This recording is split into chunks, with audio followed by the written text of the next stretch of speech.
Boa tarde a todos e todas. Eu sou Rifat Kibal, analista de projetos na área de cooperação sul-sul trilateral com organismos internacionais da Agência Brasileira de Cooperação do Ministério das Relações Exteriores. E terei a satisfação de moderar o nosso webinário denominado Experiências do Sul Global em Compras Institucionais da Agricultura Familiar. Antes de iniciarmos, gostaria de compartilhar alguns informes rápidos. Como contamos com participantes internacionais, teremos a tradução simultânea em português e espanhol. Para acessar a tradução, basta clicar no ícone do globo na barra inferior do Zoom e selecionar o idioma desejado. Peço gentilmente que os participantes falem em ritmo moderado. E se mencionarem siglas, indiquem por extenso o nome pela primeira vez, para facilitar a tradução. Também peço para que desligam os microfones quando não estiverem com a palavra.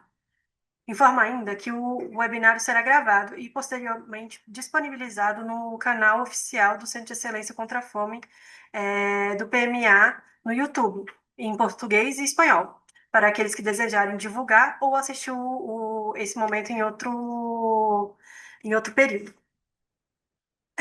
Senhoras e senhores, o webinário de hoje tem como objetivo promover o intercâmbio entre os países do Sul Global e o PMA, em torno das políticas, programas e práticas de compras institucionais da agricultura familiar como um instrumento para ampliar o acesso a alimentos adequados e saudáveis, dinamizar as economias locais e impulsionar os sistemas alimentares saudáveis e sustentáveis.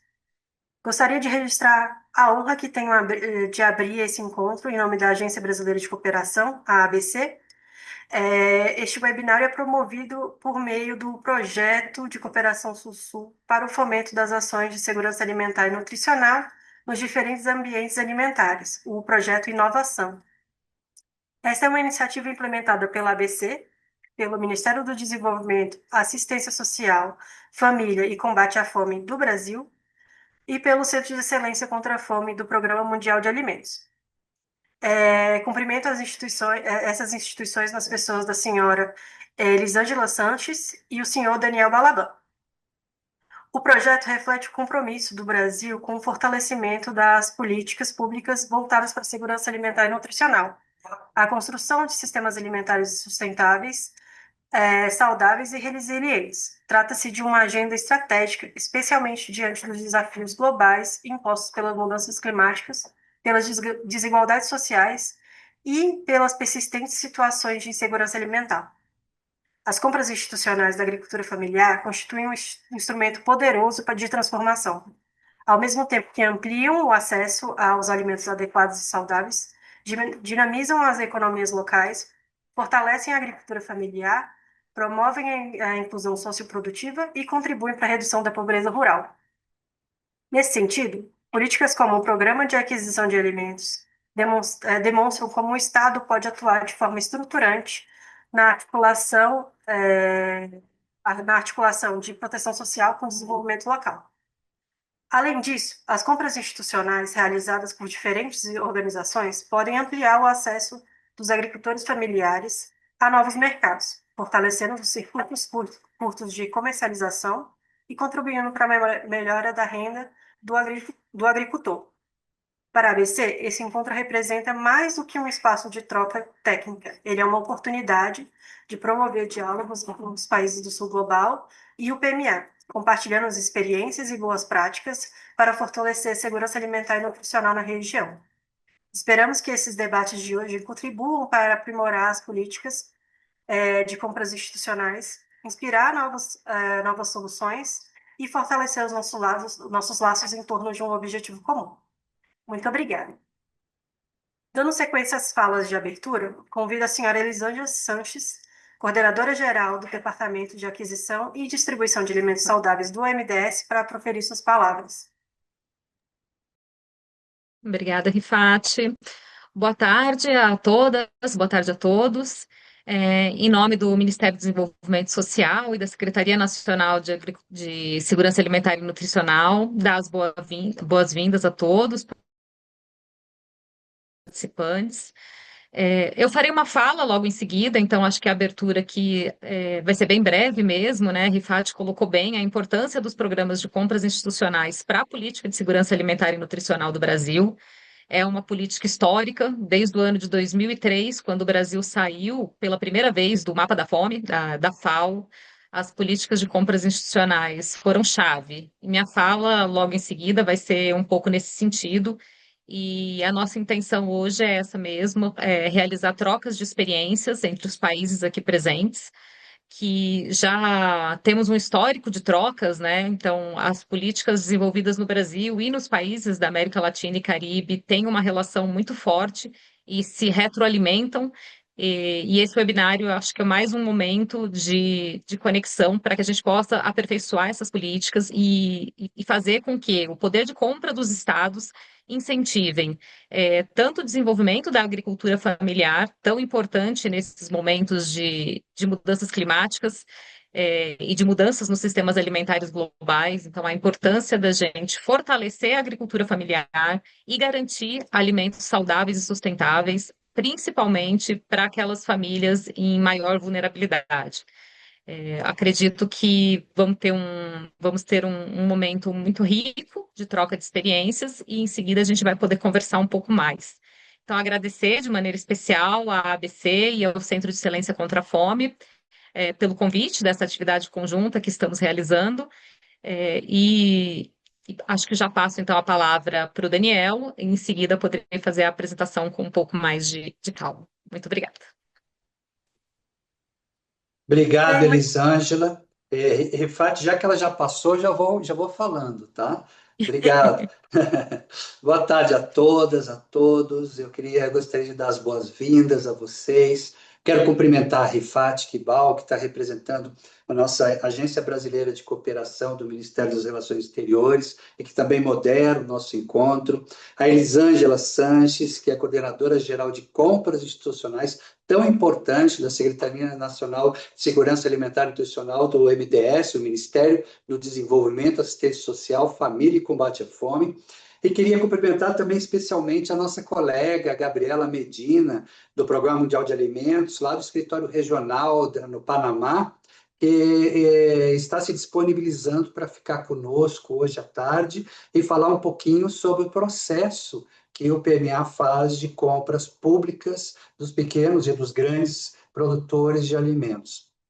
Eu queria dizer inicialmente que esse webinário, como a Rifat já falou, ele faz parte de um conjunto de iniciativas que estão sendo realizadas aqui no Brasil como resultado dessa parceria inovadora e, ao mesmo tempo, desafiadora entre o governo brasileiro e o Programa Mundial de Alimentos na implementação do programa, do Projeto de Cooperação Sul-Sul, que tem um nome pomposo, para o fomento de ações de segurança alimentar nos diferentes ambientes alimentares. Aí a gente criou o nome Inovação, que fica muito mais fácil das pessoas compreenderem. E essa parceria, ela parte de uma premissa muito clara. Os países do sul global não são apenas beneficiários de conhecimento, eles são produtores de soluções concretas, eficazes e transformadoras. A gente sabe que o Programa Mundial de Alimentos é um dos maiores compradores de alimentos do mundo. Sua política de compras locais e regionais, inclusive na América Latina e Caribe, busca sempre impulsionar a aquisição de alimentos produzidos pelos pequenos produtores locais e suas organizações, seja para operações humanitárias, seja para formação de estoques estratégicos ou para complementação de cestas ou outras demandas dos sistemas da ONU. Ao mesmo tempo, a agricultura familiar brasileira ela desempenha um papel absolutamente estratégico no abastecimento alimentar da população. Ela está, assim, na base da oferta de alimentos frescos e saudáveis, porque é o pequeno agricultor familiar que consegue produzir esses alimentos. Também dinamiza economias locais, gera renda, fixa as famílias no campo, tão importante, e fortalece sistemas alimentares mais resilientes, que é tudo que a gente prega, que a gente quer.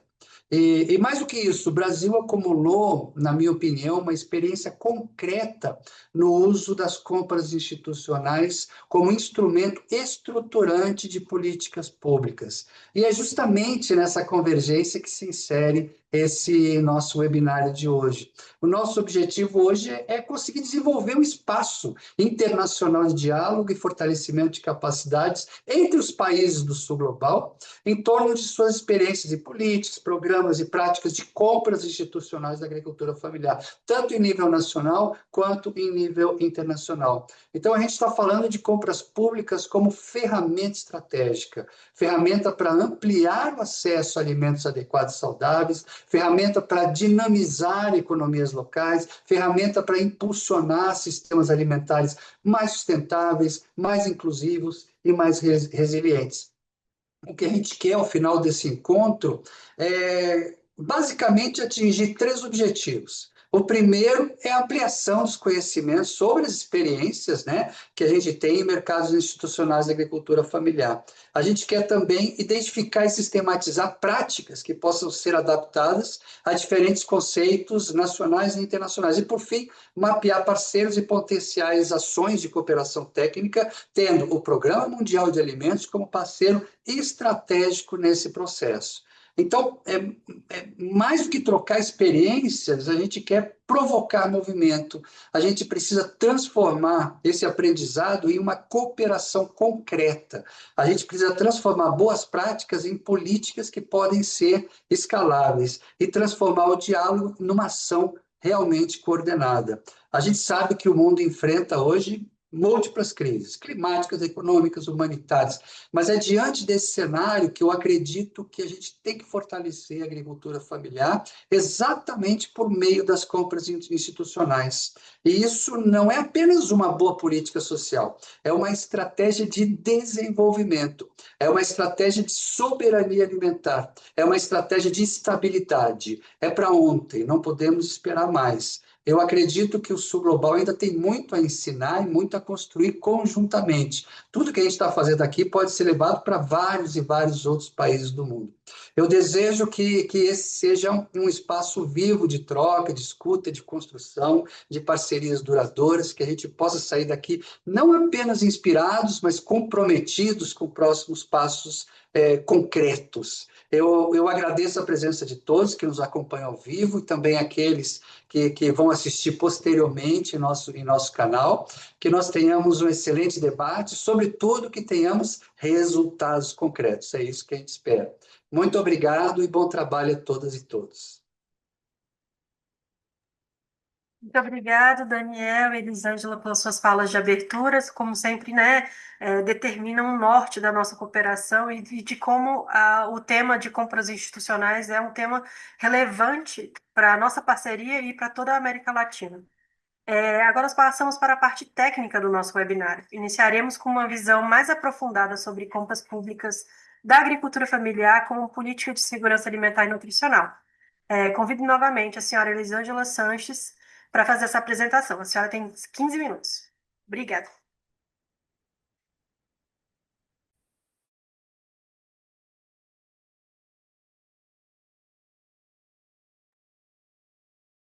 Bom, está aparecendo para todos a apresentação, Rifat? Está aparecendo, perfeito. Tá, né? Para Então mim tá está ótimo. ainda no processo, mas logo, logo vai aparecer.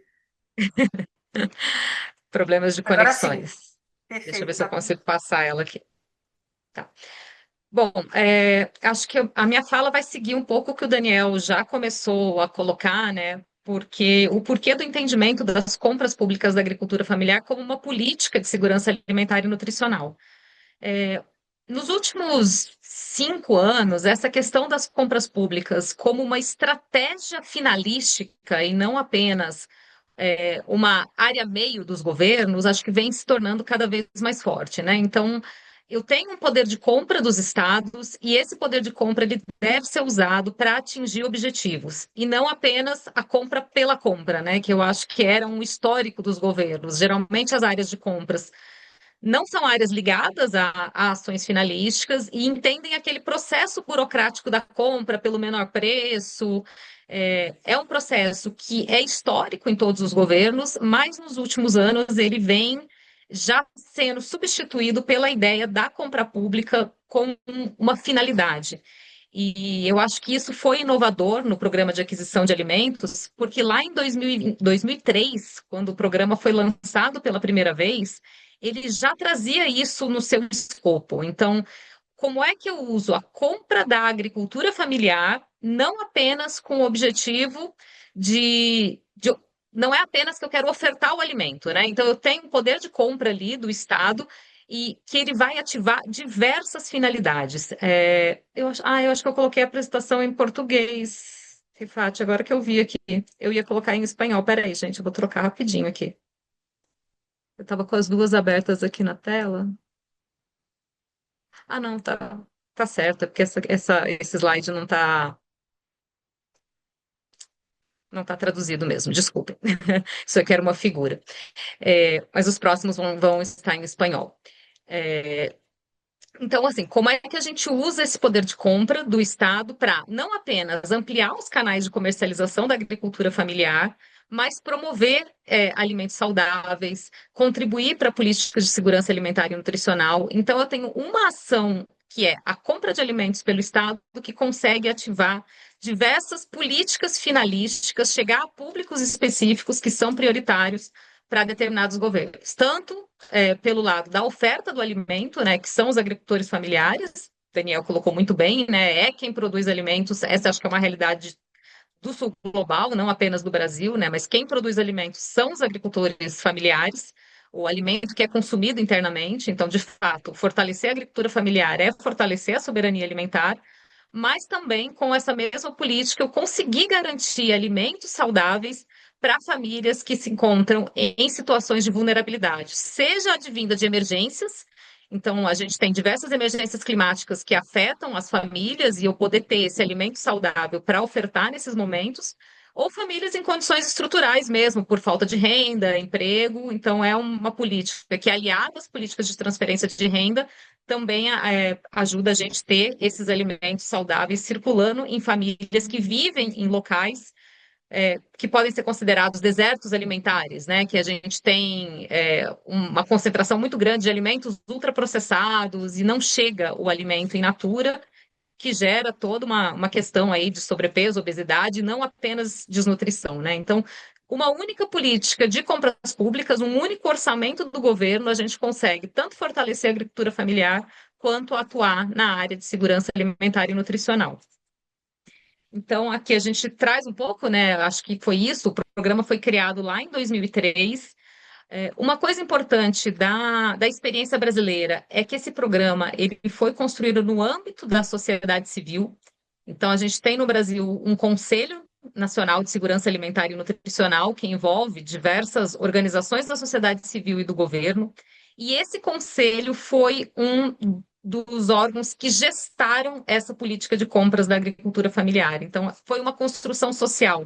Acho que isso mostra um pouco como é que o programa, hoje já com mais de 20 anos de execução, ele continua forte, continua operando e continua sendo um exemplo. Então, acho que essa construção que veio da sociedade para o governo mostra foi essa resiliência do programa, inclusive a mudanças de governo, né? O Brasil passou aí por um processo de mudanças, o programa foi enfraquecido em determinado momento, mas por ter essa importância social e está muito arraigado nos territórios, ele sobreviveu e ele continua operando e já se tornou de fato uma política de Estado do Estado brasileiro e a gente não vê mais como ele vai voltar atrás, né? Então a gente começou com um programa específico para atender a rede socioassistencial e esse programa que começou lá em 2003 a partir de 2015, ele também entra no Programa Nacional de Alimentação Escolar, que é um programa de caráter universal no Brasil. Então, todas as escolas públicas têm um recurso para aquisição de alimentos, e esse recurso das escolas, 30% dos alimentos que as crianças consomem nessas escolas, eles precisam ser oriundos da agricultura familiar. Então, é uma política que começou com um orçamento relativamente pequeno, lá em 2020, 2003, num período aí de 10 anos, escalou para uma política que é o Programa Nacional de Alimentação Escolar, que tem um orçamento muito maior e um impacto muito grande na agricultura familiar, sobretudo de pequenos municípios. Então, aqui isso é uma coisa que a gente sempre coloca, né? O PA, ele não é um programa só de acesso ao mercado. Então, é isso, não é apenas geração de renda para a agricultura familiar, mas é, de fato, um programa de segurança alimentar e nutricional. Como é que esse programa opera no Brasil, né? Nas discussões internacionais que a gente tem, um dos pontos principais, uma das questões principais sempre tá, a gente vai comprar da agricultura familiar, mas quem são os agricultores familiares? Então, no Brasil, a gente tem um cadastro da agricultura familiar, ele chamava Declaração de Aptidão ao PRONAF, né? Era um documento que promovia acesso ao crédito a esses agricultores familiares, mas hoje ele já evoluiu para como se fosse um cadastro único dos agricultores familiares. Então, hoje a gente tem no Brasil esse cadastro e a gente consegue, quando vai fazer o processo de compra, saber exatamente de quem comprar. E ainda dentro desse cadastro, a gente consegue até segmentar públicos prioritários. Hoje a gente vem incentivando cada vez mais a compra de populações indígenas, de povos e comunidades tradicionais, que eram públicos. A agricultura familiar já é um público mais vulnerável, né, dentro do escopo dos agricultores, e os povos e comunidades tradicionais são mais ainda. E a gente vem, principalmente agora nos últimos 3 anos, garantindo uma inclusão cada vez maior desses agricultores também, de povos e comunidades tradicionais, com culturas e alimentos tradicionais. Então, são alimentos que muitas vezes estavam se perdendo por não ter um canal de comercialização e volta a ter esse processo produtivo nos territórios por meio de um programa de compras públicas. Então, acho que esse cadastro é importante para a gente definir de quem a gente compra e para quem que esses alimentos são destinados. Então, no Brasil, temos uma rede socioassistencial muito grande, que está presente em todos os municípios, que atende famílias em situação, de vulnerabilidade social e que consegue fazer esse mapeamento da insegurança alimentar e nutricional também. Então, esse alimento é destinado, em parte, a essas famílias que são atendidas nessas redes, mas também em equipamentos de segurança alimentar e nutricional. Temos muitos restaurantes populares, cozinhas comunitárias. Temos agora uma política que também vem escalando em nível de América Latina, das cozinhas solidárias, que são organizações, né, da sociedade civil que produzem refeições nos seus territórios para doação às famílias. Então, esse é um equipamento que recebe os alimentos do programa também e que tem uma atuação muito importante em nível local, sobretudo nas periferias. Então, é um equipamento muito importante e que demanda muito essa atuação dos alimentos.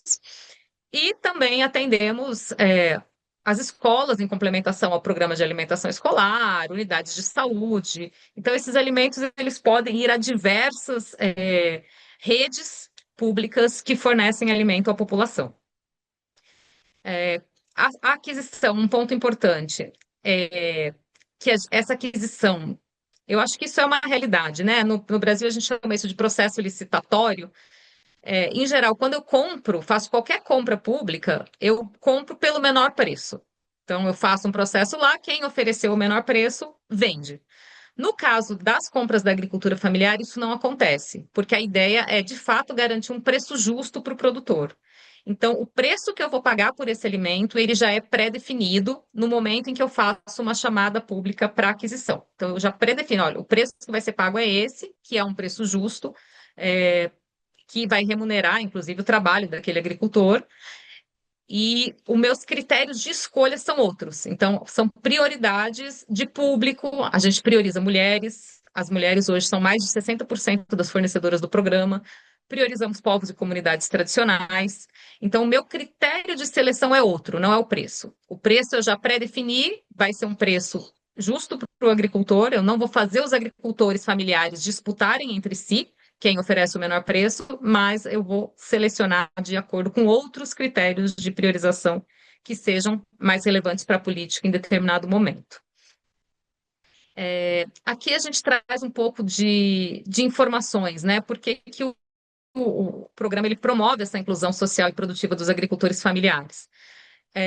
A gente tem, o programa hoje ele tem um limite máximo que cada agricultor pode vender no ano, e esse limite máximo que ele pode vender pode representar até um salário mínimo, que no Brasil temos essa métrica, né, muito importante, que todo salário ele tem um padrão aí. Então, a família que vende para o programa, ela garante mais um salário é, ao longo do ano. Então, de fato, uma renda importante. As famílias que começam vendendo para o programa de aquisição de alimentos, elas, depois de um determinado momento, o programa ele serve como um aprendizado, porque a gente não demanda que tenha grandes volumes, não demanda que o produto seja embalado numa característica específica. Então, ele é exatamente o processo de aprendizado de venda. E a partir do momento em que essas famílias começam a vender para o programa, a gente já tem estudos que mostram que ali 1 ano, 2 anos, elas conseguem se inserir, inclusive nos mercados privados e em outros mercados públicos, institucionais, que exigem critérios maiores de qualificação, como a venda, por exemplo, para as Forças Armadas, né? O Brasil hoje, as Forças Armadas são um grande comprador de alimentos e compram da agricultura familiar. Só que eles exigem uma estruturação um pouco maior. Então, as famílias começam nesse processo dessas compras mais simplificadas e nesse processo de aprendizado conseguem depois se inserir em outros mercados, e a ideia nessa nossa cooperação é que, inclusive, consigam se inserir em mercados internacionais, né? Então, hoje, nosso esforço também para que os agricultores familiares possam, inclusive, fornecer para as grandes compras que o PMA faz. Então, esse é todo um processo de aprendizado e que essas associações e cooperativas de agricultores vão construindo ao longo do processo. A gente atende mais de 15 mil organizações sociais e equipamentos de segurança alimentar durante um ano. Então, a gente não tem os dados específicos de quantas famílias recebem esses alimentos, porque muitas dessas entidades têm um fluxo grande, né? Restaurantes, por exemplo. Eu não consigo contabilizar exatamente quantas famílias estão ali, mas é um número bastante significativo de entidades que recebem os alimentos. Um outro dado importante é que o programa ele tem uma participação muito grande em municípios pequenos, municípios de 10 a 50 mil habitantes, que são municípios que, em geral, na realidade brasileira, possuem poucas alternativas de geração de renda para as famílias. Então, são municípios que não têm uma indústria, não têm. O setor de serviços mesmo é um setor menor, e as famílias dependem muito da agricultura. Então, se você não tem uma estratégia ali de fortalecimento da agricultura familiar, essas famílias vão tender a sair do campo, buscar cidades maiores, arrendar as terras de pequenos agricultores para latifúndios de produção de soja, de milho, e a gente vê que o programa ele consegue segurar um pouco esse processo ao gerar alternativa de renda para essas famílias que vivem nesses pequenos municípios que não têm muitas estratégias ali de geração de renda adequada. E também são municípios que têm um acesso menor a grandes redes, né, de alimentos, centrais de abastecimento. Então, se nesses pequenos municípios eu não tenho uma produção local estruturada, as famílias vão depender muito de alimentos processados, e a qualidade da alimentação acaba sendo reduzida. Isso é muito forte no Brasil, na região amazônica, que a gente vê hoje, que se eu não tenho um processo ali de estímulo à produção local de alimentos tradicionais, essas famílias acabam ficando muito dependentes dessas grandes redes, né, de alimentos. A gente brinca que acho que isso pode ser uma realidade de vários países, né? A gente tem regiões, terras indígenas na região amazônica, que às vezes eu não tenho um alimento saudável, mas se eu olhar para o lado, vai ter um barquinho de refrigerante e produtos ultraprocessados passando, né? Então a gente precisa lutar contra essa dominação dos produtos ultraprocessados nesses pequenos municípios, principalmente em regiões mais distantes. E o programa ele traz esse papel muito forte aí. Então, é um pouco isso, né? Ele vai fortalecer essas redes locais de comercialização, e aí a gente traz um pouco dessa história do Plano Clima também, né? Durante a COP30, a gente discutiu os programas de compras institucionais, porque as cadeias curtas de alimentação têm um impacto no clima muito grande, né? Porque hoje a gente vê os sistemas alimentares unificados, com grandes redes, grandes conglomerados, alimentos que circulam milhares de quilômetros até serem consumidos, e o impacto ambiental disso. E quando a gente fortalece a agricultura familiar em nível local, eu trago também esse impacto ambiental aí, além de toda a questão de segurança alimentar e nutricional. E, por fim, também ele traz essa inclusão produtiva desses públicos historicamente marginalizados, que são comunidades indígenas e comunidades tradicionais, valorizando, inclusive, esses produtos da sociobiodiversidade, da tradição local, que muitas vezes a gente tem hoje, a gente adquire no programa mais de 3.000 itens de alimentos. Muitos a gente que mora na capital do Brasil nem sabia que existia, e a gente começa a incluir esses produtos, que são produtos historicamente valorizados nas regiões, mas que vinham perdendo um pouco desse destaque por não ter um mercado estruturado, e hoje eles conseguem vender para o programa.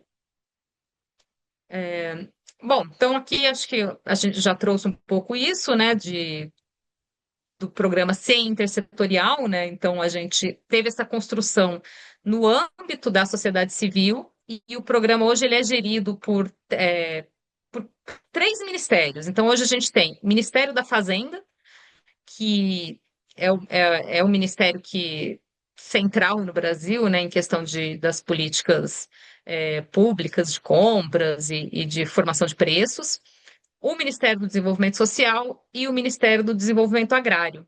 E a gente conta também com a Companhia Nacional de Abastecimento, que é vinculada ao Ministério do Desenvolvimento Agrário. Então, o programa ele é gerenciado por diversos órgãos que têm olhares distintos, e durante esse processo de construção das regras e das normas se articulam entre si para que o programa aconteça da forma mais efetiva, né?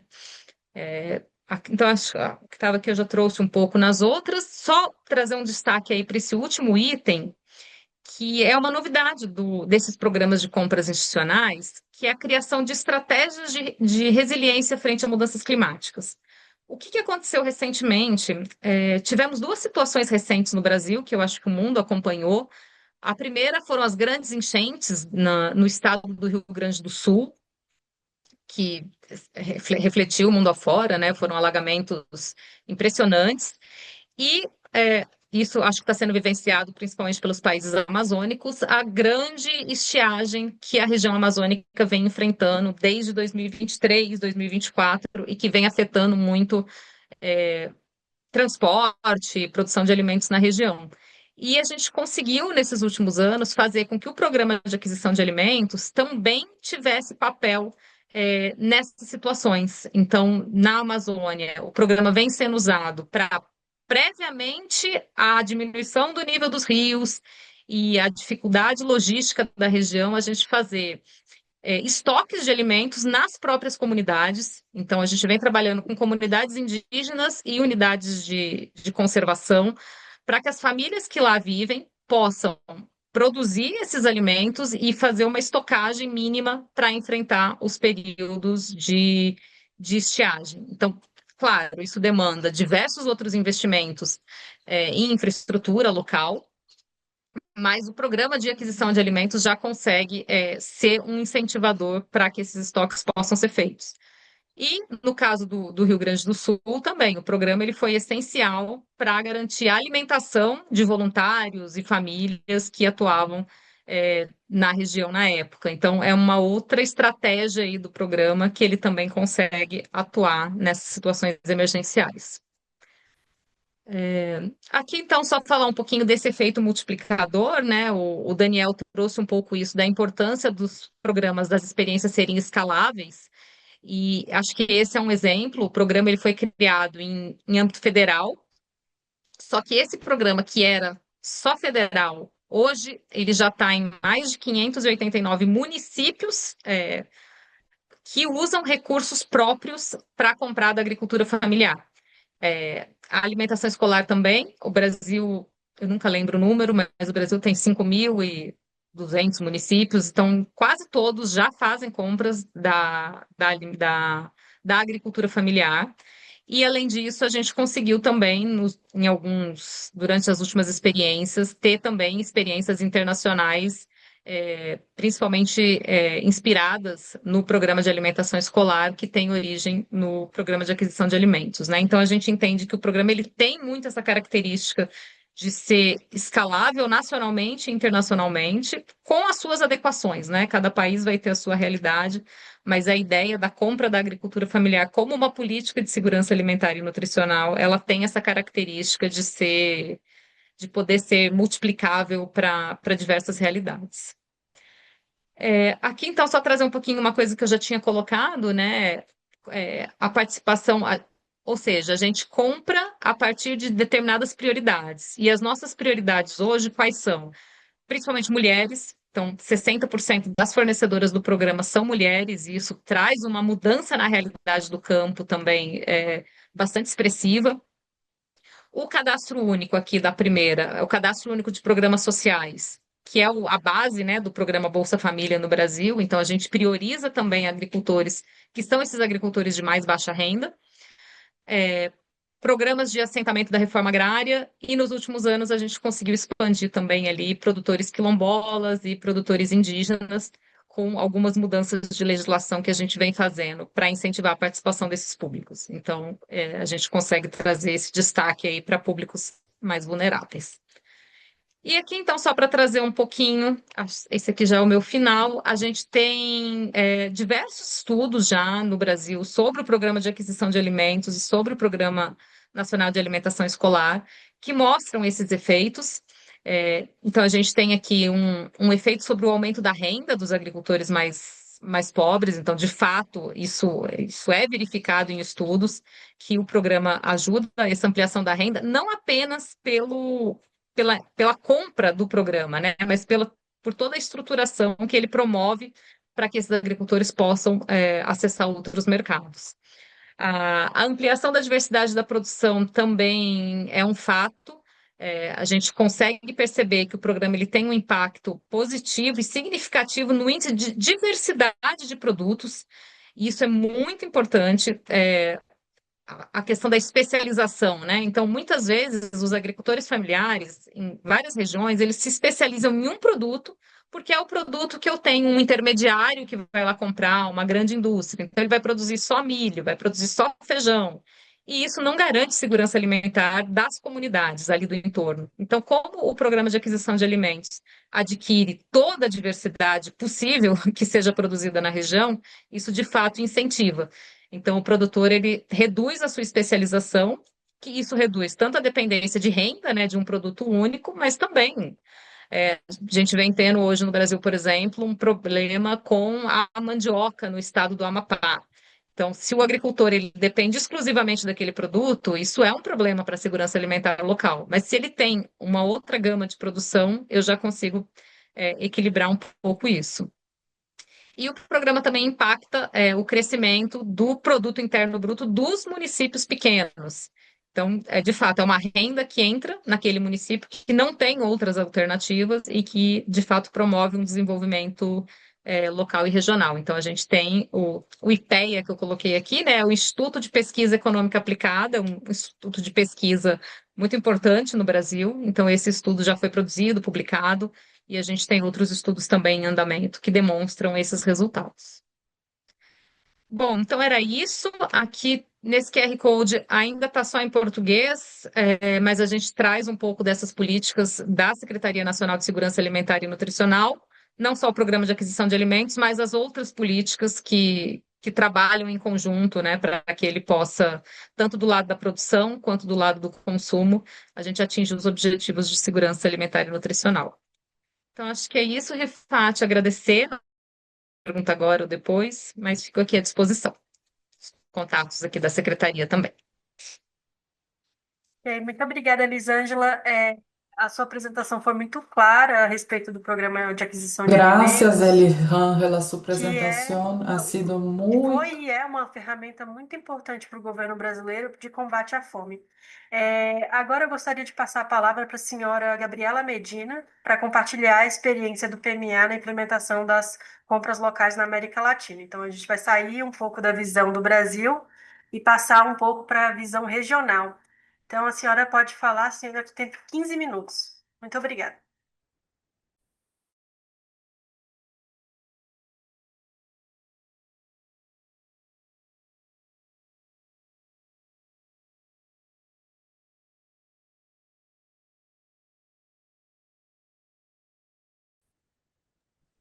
Hola, buenas tardes. ¿Me escuchan? Olá, boa tarde, me escutam?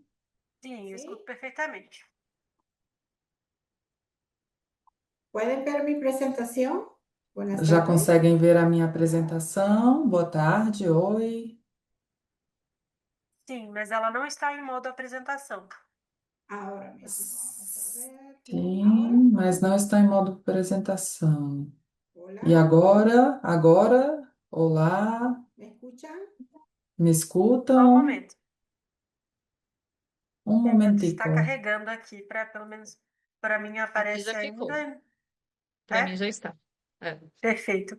Pode dar seguimento, senhora Gabriela. Ahora, perfecto, muchísimas gracias. Un placer estar con Perfeito, ustedes. muito obrigado. É um Esta prazer conversación estar com juntos. Mi nombre es vocês. Gabriela Medina, Boa oficial regional tarde, de meu nome é compras Gabriela de la Oficina Medina. Regional del PMA para Eu Apoyo de sou Alimentos oficial regional de en compras do Panamá. escritório Desde acá regional quiero do compartir con PMA no ustedes un Panamá. poco lo que ha Eu sido queria la compartilhar um experiencia pouco del sobre a PMA en lo que experiência do nosotros conocemos PMA como las compras no que a locales y gente chama regionales de compras destinadas locais a e pequeños productores regionais que en ustedes de sería la pequenos agricultura produtores, familiar. que para vocês Queremos seriam a contarles agricultura cómo familiar. A nosotros gente quer contar como que creamos esta nós política aprobada por criamos la essa administración del política que foi PMA en aprovada pelo Conselho 2019 Administrativo do que PMA em promueve la novembro de agricultura familiar, que 2019, que aprovecha las promove a compra da oportunidades que el agricultura PMA como familiar, un que gran aproveita comprador puede a favorecer en esta oportunidade do PMA como um grande región. Se comprador para conoce que favorecer a nuestra cadena compra de de abastecimiento,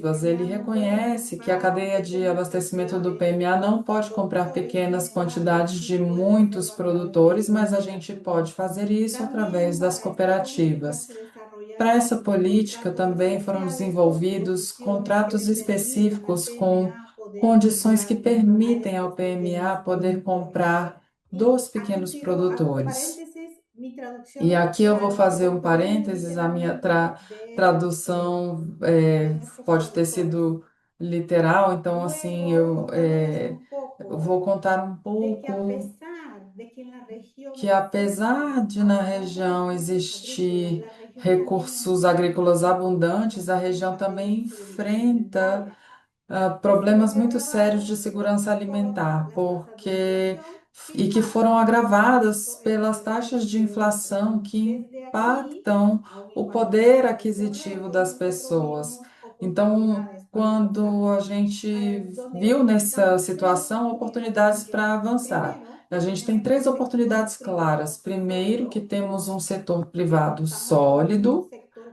e público contamos com um activo, setor donde los público gobiernos están ativo, súper onde os interesados en la governos adquisición a estão pequeños productores de interessados agricultura em adquirir familiar. dos pequenos Y por produtores da agricultura supuesto, ese familiar. potencial del E é sector claro que o agrícola para potencial do resolver los setor retos de seguridad agrícola alimentaria. para Considerando tratar este os contexto, desafios da el segurança PMA alimentar. Então, creó considerando la esse política contexto, de o compras locales y PMA regionales criou a essa pequeños política de compras productores locais e y se regionais de encargó de pequenos desarrollarla en los produtores últimos e 5 tem años, sido implementada nos donde últimos principalmente cinco está anos, onde focalizó en principalmente essa Centroamérica para los política países de teve Guatemala, início Honduras, na El América Salvador y Central, nos Nicaragua. países de Guatemala, Honduras, El Salvador e Durante los 2 primeros Nicarágua. años, la Durante os dois política primeiros fue muy anos, apoyada por la a Oficina Regional, política donde se recebeu muito dedicaron apoio do las escritório zonas de regional, cultivo para apoyar la onde implementación de la foram PMA. En destacados el funcionários 2022 se exclusivos permitió para apoiar na realizar implementação dessa 8 estudios de política em cadena de valor 2022. que nos Isso permitió permitiu reducir realizar 8 estudos justamente da este cadeia de índice de valor, inflación en o cada que uno de los permitiu também países. estabelecer uma estratégia de Luego, implementação em por cada um supuesto, dos se hizo una serie de países. cambios, ya que no había Também inflación, que verificar trabalhamos com a teoria da mudança, já que tínhamos que verificar como melhorar, né? Necessitávamos fazer esses modelos de mudança e uma implementação específica em cada um dos países. Nós implementamos essas modalidades de contratos que permitiam a compra de pequenos produtores, porque os nossos contratos iniciais ou corporativos estavam dedicados à grande indústria. Então, tivemos que fazer adaptações a cada um dos países para permitir a compra dos pequenos produtores. E em 2023, desenvolvemos ferramentas tecnológicas que permitiram incluir sistemas de rastreamento tanto para os pequenos produtores como também para nós. E a gente fez esse teste em 2024 e continuamos implementando isso e para poder gerar, né, evidências em outros países. Nós fizemos um estudo que nos permitiu conhecer quais foram as lições aprendidas com essa estratégia. Além dessa implementação na América Central, a gente foi replicando isso também em outros países, como no Haiti, e em 2024 e 2025, compramos 8,5 milhões de dólares, totalizando 1.545 toneladas. Tudo isso comprado de pequenos produtores. No Equador aconteceu o mesmo, a gente comprou produtos in natura dos pequenos produtores. Na Guatemala, nós conseguimos conectar os pequenos produtores a programas nacionais e continuamos nesse trabalho. E, finalmente, no ano passado, estabelecemos uma política regional em Honduras, no Fórum Regional, no oitavo Fórum Escolar de Alimentação Escolar. 22 países da região se comprometeram a continuar com essa política de compras locais. Então, qual foi o impacto dessa política de compras locais nesses 4 países? E esse é o resultado deste estudo, né, para demonstrar essa evidência. Qual foi o impacto? Claro que se o PMA faz compras locais, se eu faço uma compra local com o escritório país e eu não incluo pequenos produtores, eu posso gerar 255 empregos diretos, mas se eu faço compras locais inclusivas, com a participação dos pequenos produtores, eu vou gerar 408 empregos diretos. Também vamos beneficiar 400 produtores e a gente vai quase duplicar o número de hectares. A gente conseguiu passar de 608 hectares para 1.112 hectares, e isso para cada US$ 1 milhão investido. Com o poder aquisitivo do PMA, a gente conseguiu agilizar esses processos e incluir aos governos que nos permitiram, nas suas diferentes políticas, e expandir também as compras locais dos pequenos produtores. Eu também quero compartilhar um pouco do poder aquisitivo do PMA, tanto no nível mundial como no nível da região, e quais desses números foram dedicados a pequenos produtores. Na última coluna, temos os 7 países da região nos últimos 5 anos, que foi durante a implementação da política, a gente conseguiu comprar 30 mil toneladas. Isso representa os 100% foi adquirido pelo escritório regional, e isso nos permitiu investir 38,5 milhões nos 7 países. Então, esse é o poder do PMA com este programa, e que a gente teve muitas lições aprendidas que nos permitiram continuar ampliando esse programa para outros países da região. Agora, o que precisamos para poder fazer essas compras? Em princípio, para o PMR é muito importante realizar compras competitivas.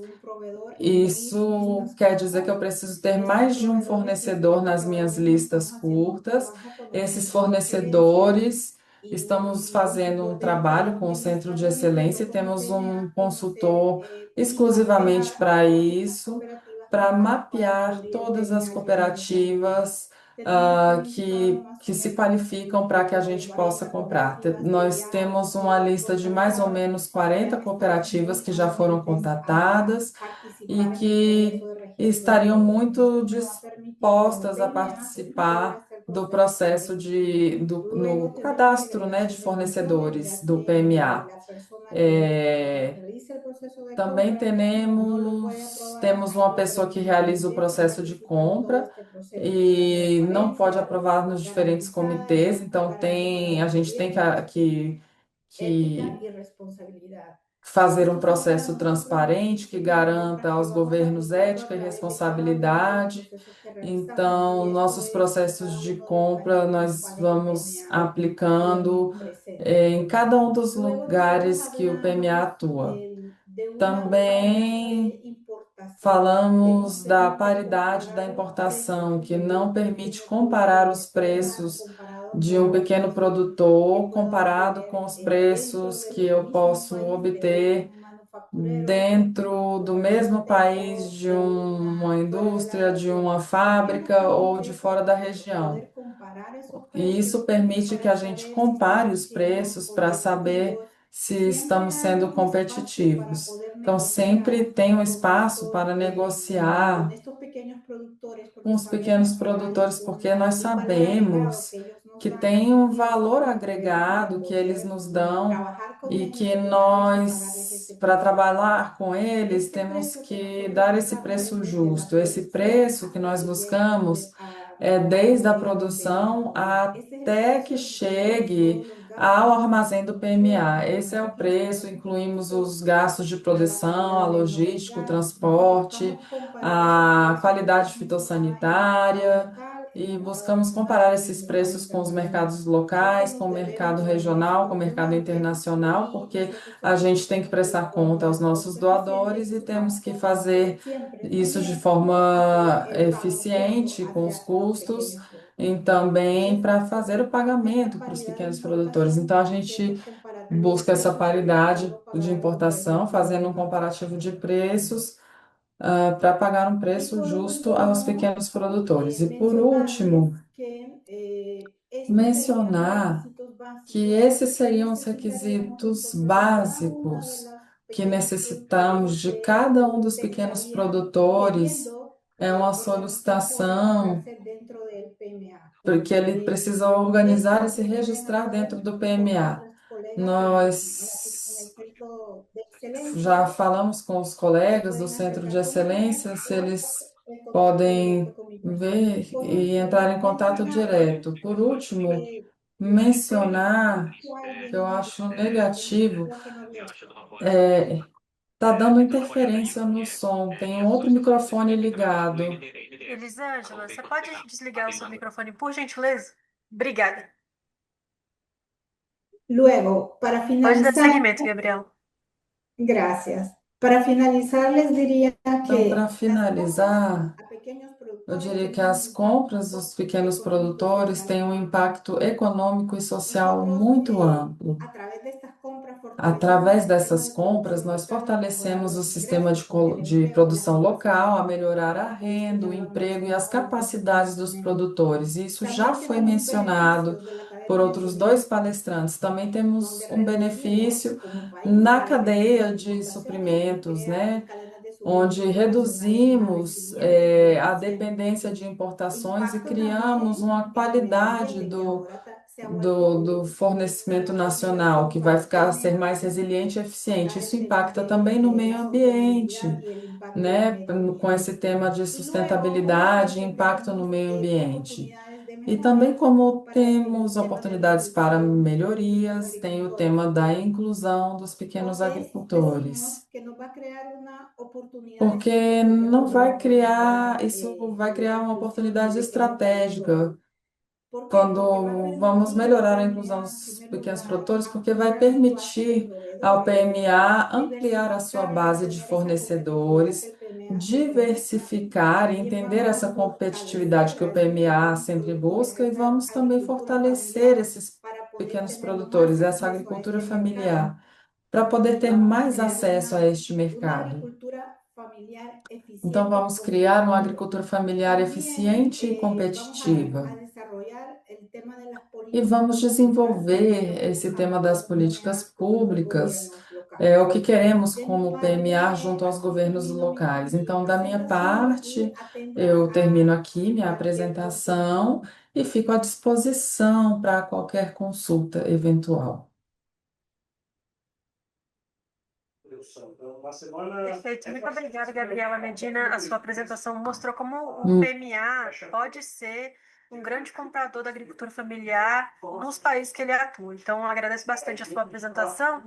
É, E eu queria mencionar, né, que já que estamos nos caminhando para o final desse webinário, que não teremos momento de perguntas e respostas, mas que, como esse vídeo vai ficar gravado no YouTube do Centro de Excelência contra a Fome, as pessoas que o assistem podem colocar seus comentários, dúvidas, temas interessantes, outras experiências que tenha elaborado, que tem a ver com a compra da agricultura familiar por instituições governamentais ou organizações internacionais, podem colocar nos comentários do vídeo, que nós daremos seguimento a esses comentários ou responderemos. Eu acho que, né, eu gostaria de te ressaltar três pontos, né, que eu observei durante a fala tanto da Elisângela, do Daniel, da senhora Gabriela, é que as compras institucionais são estratégicas para a gente. Porque não é só apenas garantir a renda ao produtor, é garantir também que ele tenha acesso, não só ele, mas toda a população tenha acesso a uma alimentação de qualidade, a garantir a soberania alimentar e nutricional dessas pessoas. Então, é, como a Elisângela mencionou, esse é um ponto fundamental da política de compra institucional no Brasil e também em outros países. Em segundo lugar, eu queria mencionar de que a agricultura familiar tem um potencial imenso de transformação dos sistemas alimentares. Então, fortalecer a agricultura familiar é uma prioridade, em especial quando ela é alinhada às estratégias de sustentabilidade e resiliência climática. Então, quando temos essas duas iniciativas juntas, temos grandes chances de mudar os sistemas alimentares. Por fim, eu queria dizer só que as experiências aqui, tanto do Brasil quanto do PMA, de compras locais, tem um grande efeito multiplicador, né? E como vocês puderam ver, tem diversas externalidades positivas, né? Tanto na parte de renda, tanto na parte de comercialização, de abastecimento, de fazer o alimento chegar na população vulnerável.